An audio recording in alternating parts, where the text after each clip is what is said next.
I get here? Huh? Did you guys miss me? Because I did not miss myself. But hi, welcome back to HDIGH Studios and How Did I Get Here? For those of you who may be seeing me for the first time and you're like, wait, this is not the same blonde Korean American I'm used to.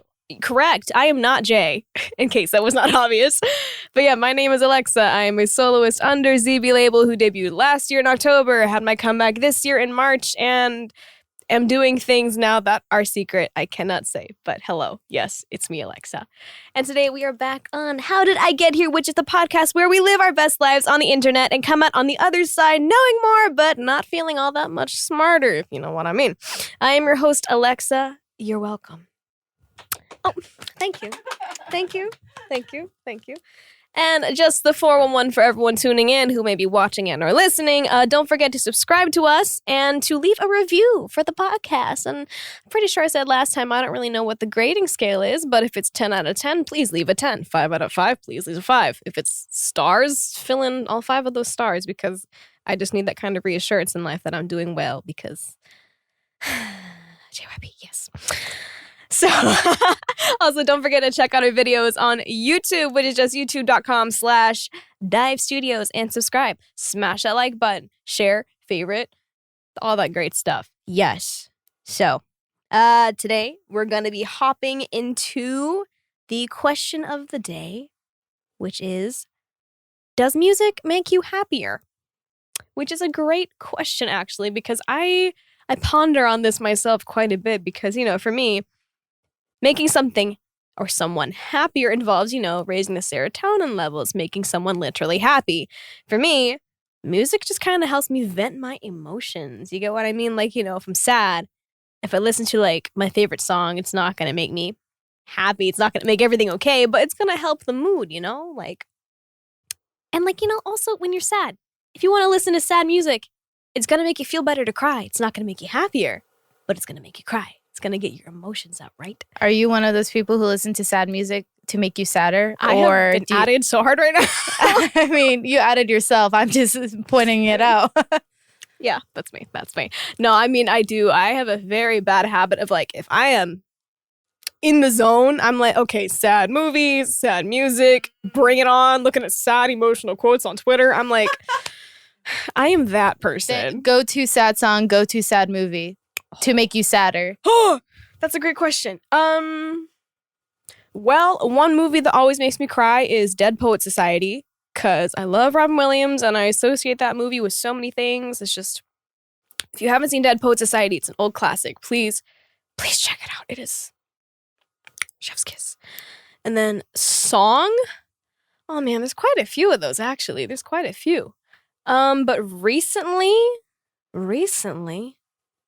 Let me look on my phone real quick, actually, because I've got a playlist. It's called Sad Boys. Oh, really? Yes. Is it on Spotify? No, it's on iTunes. Oh, okay. Yeah. Where is it? Yeah. That's so funny. That's Sad Boys. Yeah, I feel like that's what Adele just made her bank on. Just making sad people sadder. You're right. Right? But I mean, she killed it. Sam Smith killed it. Thank you, Adele, son by name. Thank you. Yeah. What's the song I listened to recently that's made me bawl my eyes out? Oh my gosh, yeah. Oh my gosh, what was it the other day? I was searching indie YouTube. You ever get stuck in indie YouTube and you just find songs that aren't by artists but by the YouTubers It's themselves? it's SoundCloud artists and stuff, right? Yes. Yeah. Exactly. I found this one song. Oh my gosh, I saved it onto my laptop at home. I don't know. It's just some indie artists. Sometimes indie people, they just get what you're feeling. I mean, they might sing in cursive, but they get what you're feeling. I'm so sad today. It's yeah. Avocado. You got bananas and avocados. Welcome to my kitchen. But yeah, sometimes the indie YouTubers, they get me better than most people do. But thank you, indie YouTubers, for your hard work. You do not go unnoticed.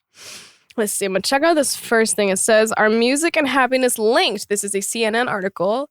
Researchers at Deakin University in Victoria analyzed 1,000 interviews with randomly chosen Australian citizens to see if there was a connection between their self-reported music consumption and happiness levels. The average age of the survey participants was 56. Some more subdued forms of music entertainment like classical concerts, blues shows, or musical theater were probably represented. I must say, I am 23. Yes, 23. 20. Korean age 25. I'm 23. Yes. All right.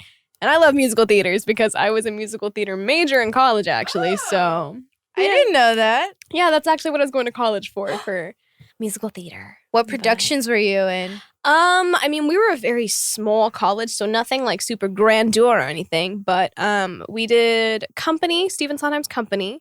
We did Aida. We did Hello? Oklahoma? Actually, no. Believe it or not, we did not do Oklahoma. How did my in California Oklahoma. high school do Oklahoma the musical? Y'all did Oklahoma out in California? Yeah. I mean, okay. I mean, we weren't into it. I mean, Oklahoma where the wind comes sweeping down the plain. That's it. But I mean, what else did we do? I mean, in high school, I did Mary Poppins. I did Tarzan.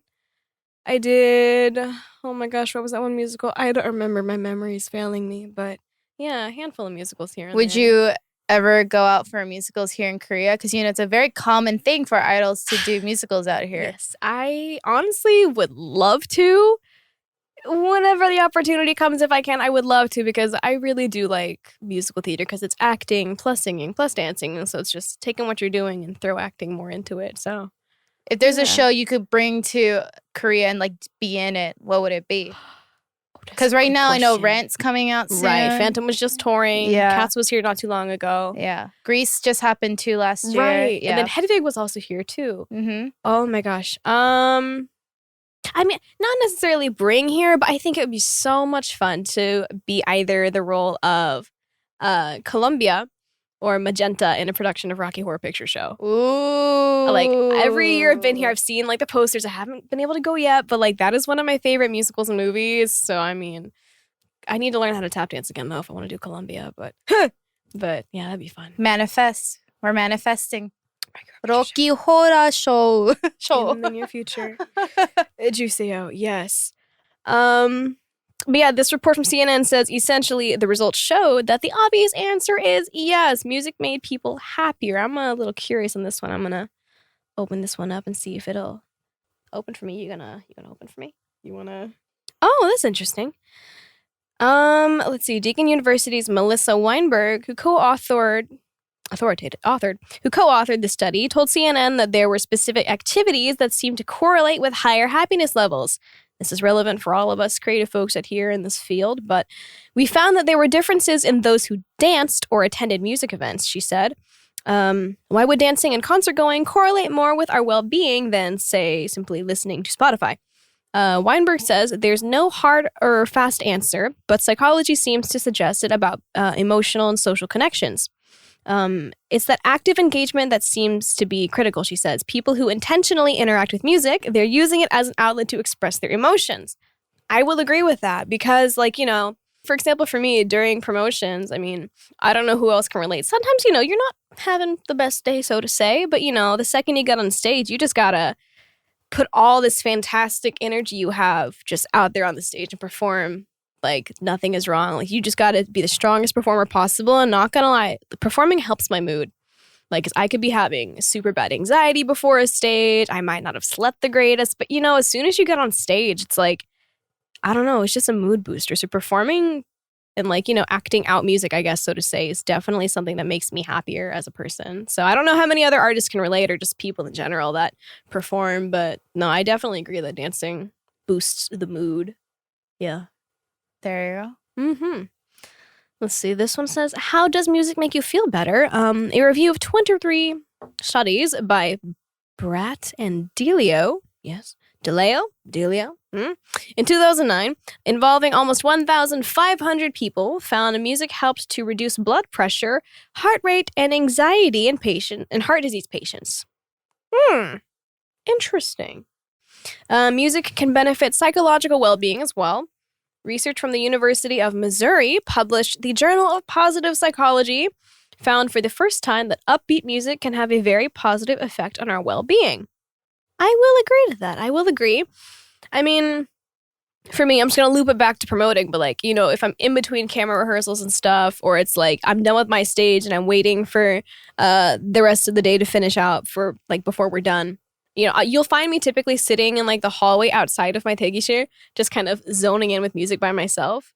And like, it could range from anything from like Slipknot to like Kate Nash. Like the spectrum of music I listen to is big spectrum. I mean, it's like I said, music doesn't necessarily have to make you happier. It just has to be an outlet for your emotions. So if I'm frustrated, you better believe I'm on that Marilyn Manson, Slipknot kind of stuff. But if I'm trying to be happy, then yeah, I'm listening to bubblier stuff by like, let's see, who's a bubbly artist I listen to? Not really bubbly, but just more upbeat, like Marina and the Diamonds, that kind of stuff. Like, there's this whole spectrum that keeps me comfort whenever I need comfort through music. So let's see. How music affects our brain. A study conducted by scientists from University of Helsinki, Finland. Oh, I'm going to butcher this name. I don't speak European. Well, you can just say this scientist with this name. Yeah, this scientist, Aarhus? Aarhus University, Denmark, and University of Bari in Italy, yes, has proven that love of music is determined by genetics, interesting, and depends on the function of the neurotransmitter dopamine. It helps humans anticipate pleasure, remember it, and strive for it despite discomfort. Scientists have performed brain scans on test subjects while those listened to sad, aggressive, and dark music, aka my Slipknot and Marilyn Manson. And a majority of male participants noted in their questionnaires that they listened to such music to express their negative emotions, while a majority of female participants tended to do that to distract themselves from the same emotions. I have been read. All right. The results of MRI scans showed that for most women, activity increased in the area of the brain responsible for their emotional control, which is the pituitary gland, if I'm correct. No, that's hormones. Well, emotions, hormones, meh. While the opposite happened in most male participants' brains. Interesting. I did not know that the love for music was determined by genetics. Because, like, neither of my parents, like, sing. My mom was a cheerleader in high school, though. And my mom played the trumpet. I feel like every Korean I feel like every Korean person loves to sing. Yeah. That noraebang culture. Exactly. You know, they love a ballad. They love sadness.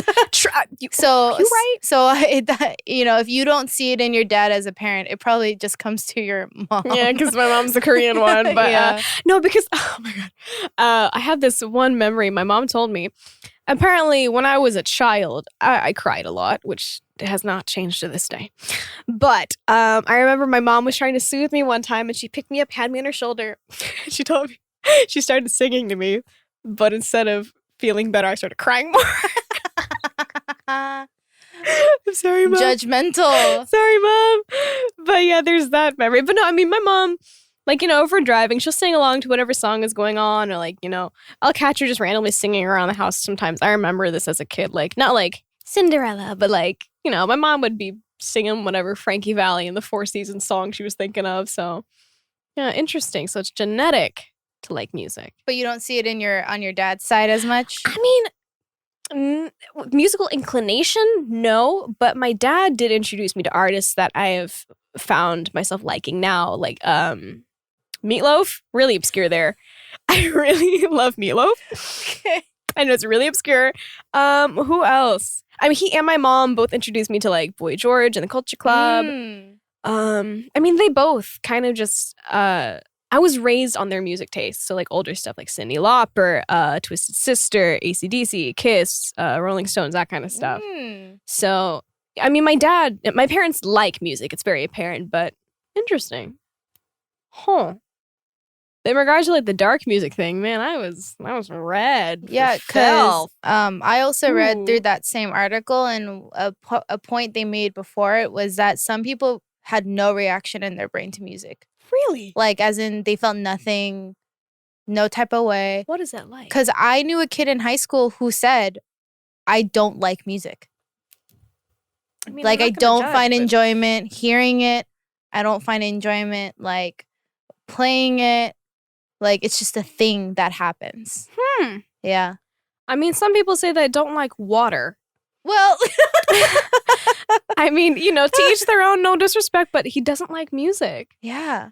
But there's like literally music ever. I mean, the washing machines make noise. That's Like- just your musicality speaking. That's your musical theater. Like, ooh, what's this rhythm? Ooh. No, I mean, like, even like stop signs, if you push them, they make these little beeping patterns, and you know, that's rhythmic and it's on a note. That's music. So well, it's he like, hates it.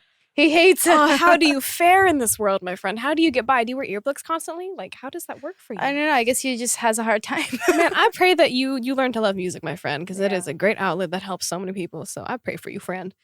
There But, you go. Yeah. I'm just trying to think. I mean, you know, I mean, it wasn't too long ago. I want to say maybe 2 weeks ago. I was kind of feeling down in the dumps out of nowhere. And I said to myself, I could watch a movie that makes me feel better. Or I literally sat my options out in front of me. I had like one laptop set up with like Netflix ready to go with a movie. Then I had my phone sitting down with like a playlist of like sad songs. And then I had like a jar of peanut butter and bread. I'm like, how am I going to solve this? I could eat my feelings. I could listen to my feelings, or I could watch my feelings. And in the end, I wound up watching my feelings while simultaneously eating my feelings.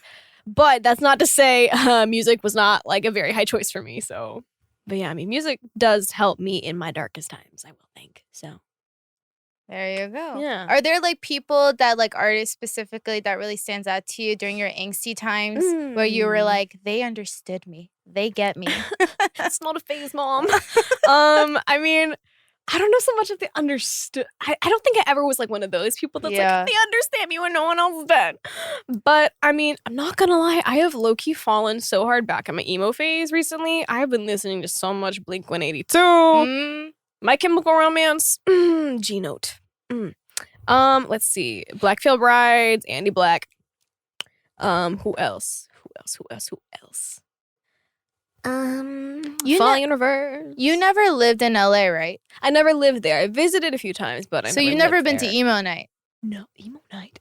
Have you heard of this? Emo night. Emo night is so I don't know how it is now.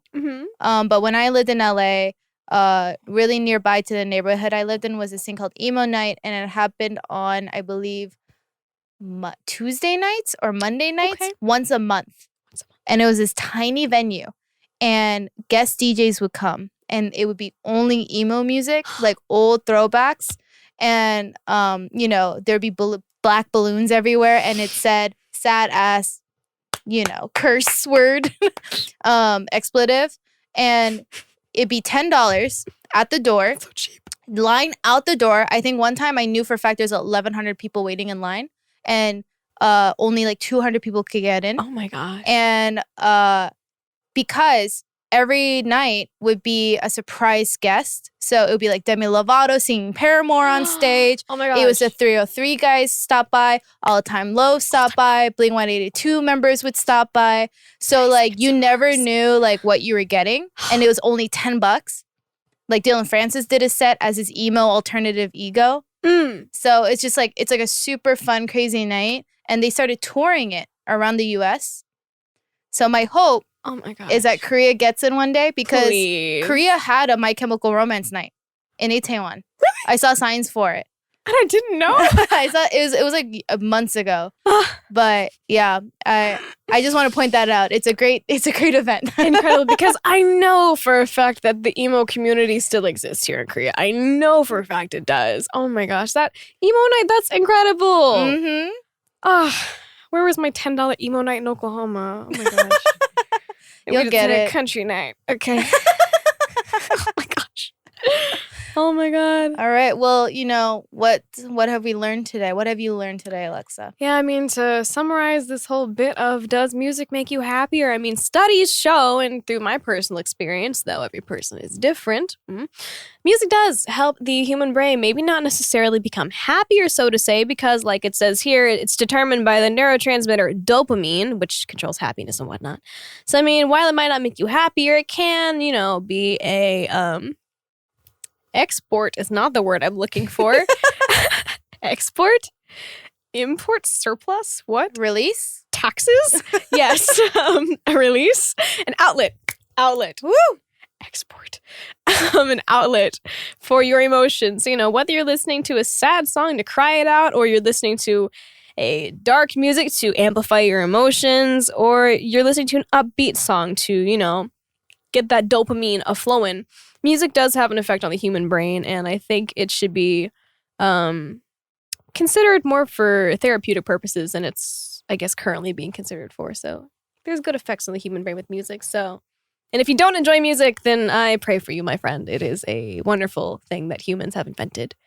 I suggest you give it a better look. Yeah. But for those who do enjoy it, here's a shot of dopamine right now. Yeah, here's a shot of dopamine. Am I to plug another one of my songs? Yeah. Okay, great. So for a little bit of dopamine, we're going to give you one of my more playful tracks. This is My Song by me, AleXa, Kitty Run. Let's go.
Hello, and we are back. Did you guys enjoy my B track from my Do or Die album that was released this year on March with my comeback? That's available on Global Interpark. Yes. Thanks. You know, I mean, that song is honestly one of the more fun songs for me to perform. So I hope you guys can feel that through listening to it because, again, music has an effect on the brain.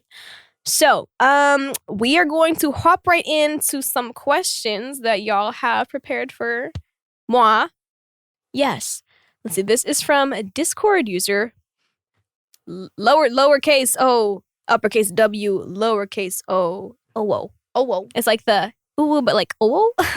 So Nailed it. it's not ooh, but it's oh, whoa. Oh, whoa. Oh, whoa, what's this? Ooh, okay. Oh, whoa. What's this? Oh. And the question is, what games/game consoles have you owned? Well, me personally, I never really owned one, so to say. I mean, we had stuff for the family, meaning the Wii. My brother had a PlayStation 2 when those still existed. And then he had an Xbox. I mean, I remember with the Wii, we had like the Wii Fit board too. But like what game specifically? I mean, you can't go wrong with Wii Bowling. I mean, I'm like a major league gamer for that. Like, Gamer girl. I'm a gamer girl. I do Wii Bowling. Hey gamers, it's me, AleXa. And my Wii Bowling. The amount of times I played that without putting the strap on my wrist and my mom yelled at me, it's like, okay, not gonna go so bowling. she's dangerous. I never threw the remote though. I never threw it, but put your wrist straps on if you're playing Wii. But I do remember my brother and I, we played Left 4 Dead 2. Not the first one. Was it the second one? I don't remember. But we played one of the Left 4 Dead games. It's like the first person zombie shooter games. I like that game. And then this is a real throwback. Hashtag real gamers only. Super serious, super difficult game. Cubics.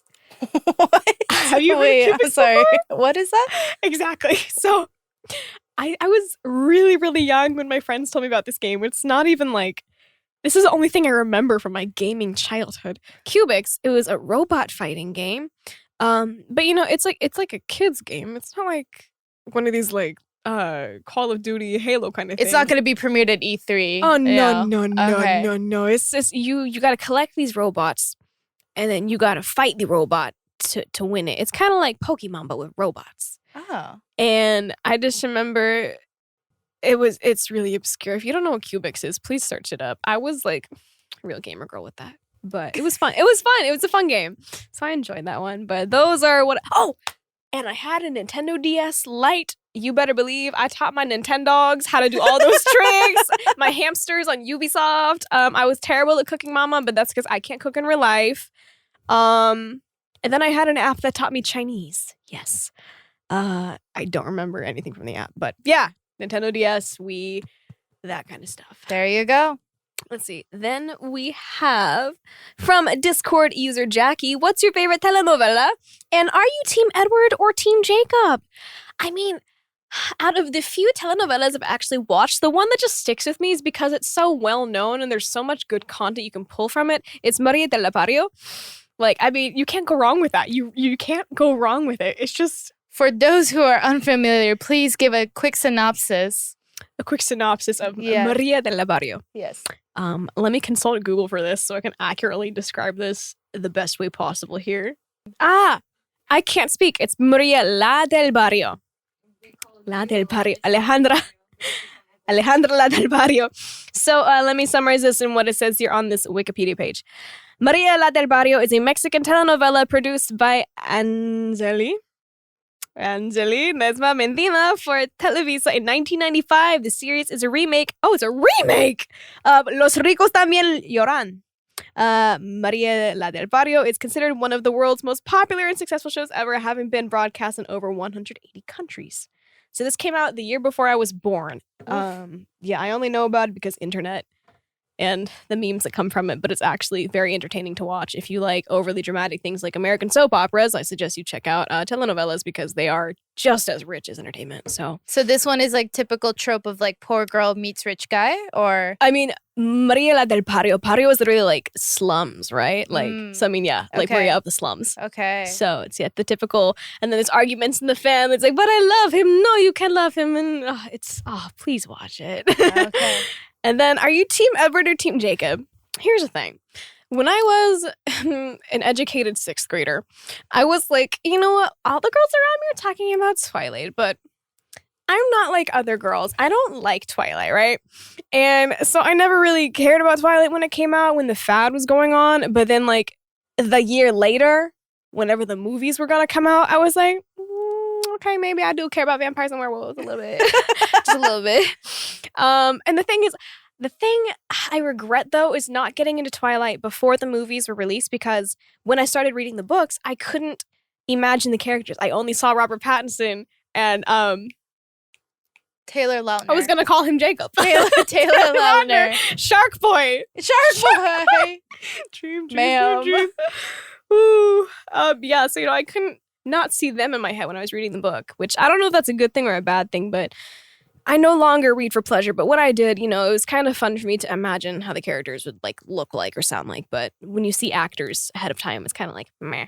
But that being said, I was Team Jacob all the way. I mean, Robert Pattinson, Taylor Lautner. Taylor Lautner. Werewolves or vampires? Granted, I dig werewolves. Vampires. Wait, I'm sorry. Okay, so Alexa's into werewolves, and the show's over. No. I misspoke. I meant to say, while I do prefer vampires over werewolves, and that kind of I was gonna say historical creature, mythical creature aspect. I'm choking. Historical figures of vampires. Our forefathers. Yes, Abraham Lincoln and then vampire Abraham Lincoln. Right. Vampire Slayer Abraham Lincoln. Yeah, there you go. Pride, Prejudice, and Zombies. Come on, these things are totally real. Mythical creatures. I do prefer vampires, but I don't know. Maybe it's just because Jacob was hotter. There you go. I went by visuals. I was a 6th grader. What did I know of the world? To this day, yeah, I'm still Team Jacob. But Okay. Also Team Alice. But, that's not really an option, so. But yeah, that's what's up. So with that, this kind of brings us to the end of, I was going to say today, but it's not the end of today yet. It's still a fresh 9 p.m. There's still 3 hours left in the day. This brings us to the end of today's question of the day about, does music make you happier? Don't forget to send us questions with the hashtag HDIGH, HDIGH, because I can spell properly this time. How did I get here? And let us know what our next big question should be for the next episodes to come. Don't forget to check us out on IG and Twitter, which is at The Dive Studios, and the YouTube is youtube.com/Dive Studios, minus the. And then again, if you want to check out me, learn more about me, the other blonde Korean American, my social media is, my Instagram is AleXa_ZB official. My YouTube is AleXa ZB label. My Twitter is AleXa_ZB. And my TikTok is the same as my Instagram. There is stuff coming out, so please do anticipate that. Keep your eyes peeled. We're working really hard behind the scenes to give y'all some good stuff. But yeah, I hope you guys took away some insight from today of, does music make you happier? How does music affect the brain and dopamine? And it's apparently hereditary for your love of music and whatnot. But yeah, too long didn't read. Music makes you happier. Please listen to music. I'll see you guys sometime in the future. Until then, peace. Ladies and gentlemen, did you enjoy that content? If you did, there is more. Please download the full podcast on Spotify as well as Apple Podcasts. Also, don't forget to subscribe to our YouTube channel at Dive Studios. Don't forget to turn notifications on to hear and see all your favorite clips as fast as possible.